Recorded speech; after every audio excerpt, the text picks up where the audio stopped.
د غزني په ګیلان ولسوالۍ کې د والیبال اختریزو سیالیو پیلوبه د خوښۍ او امن په فضا کې د سپورت مینوالو په شتون کې ترسره شوه. په دغو سیالیو کې 24 لوبډلو ګډون کړی و چې پایلوبه یې د چمبران او ګیلان اکاډمي لوبډلو ترمنځ ترسره شوه او د چمبران لوبډلې په اتلولۍ پای ته ورسېدې. په 12 لوبډلو کې د بي په ټورنمنټ کې هم 4 لوبډلې سیمي فاینل ته راوتلې وې او د ای په ټورنمنټ کې هم سیمي فاینل 4 لوبډلې راوتلې. پای لوبې ته 2 لوبډلې وتلې چې د ای ټورنمنټ وې، هغه یوه د چمبرانو د حاجي حمید لوبډله وه، بله د ګیلان اکاډمي لوبډله، او په بي ټورنمنټ کې یوه د عباس لوبډله وله او بله د غونډۍ کاړې دویم لوبډله وه.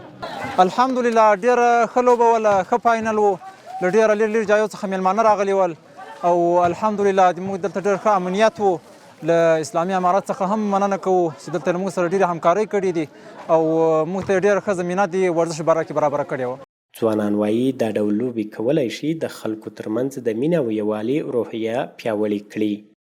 دا رقم لوبې ځوانانو ته یو داسې زمینه چې برابره شوې وي د سپورټ له هره کومه غلطه کارو لکه له نشهیي توکي نور داسې د ټولنې په خلاف کارو څخه راګرځي او دلته دا رقم لوبې زمینه ورته برابره شي موږ زیات خوشحاله یو او له مسؤلینو او له همکارانو هم دا غوښتنه ده چې د سپورټ په برخه کې ګیلان ولسوالۍ ته نور خدمت هم وکړي. نو مخکې خو نه دا لوبې ولې نه دغونه امنیت و نه دغونه خلک سره ټول یې داسې وای. اوس خو شکر د خدای احسان ده چې ښه امن ده او ښه دا ځوانان ټول سره خوشحاله دي او ښه لوبو ته سره ځي. باید وویل شي چې ګیلان ولسوالي د غزني یوه پراخه ګڼ نفوسه ولسوالي ده چې ډیری ځوانان یې له سپورت سره زیاته مینه لري. دغه ځوانان د اسلامي امارت له مسؤلینو غواړي چې د نورو برخو ترڅنګ دي په دغه ولسوالۍ کې د سپورت برخې ته هم پاملرنه وکړي.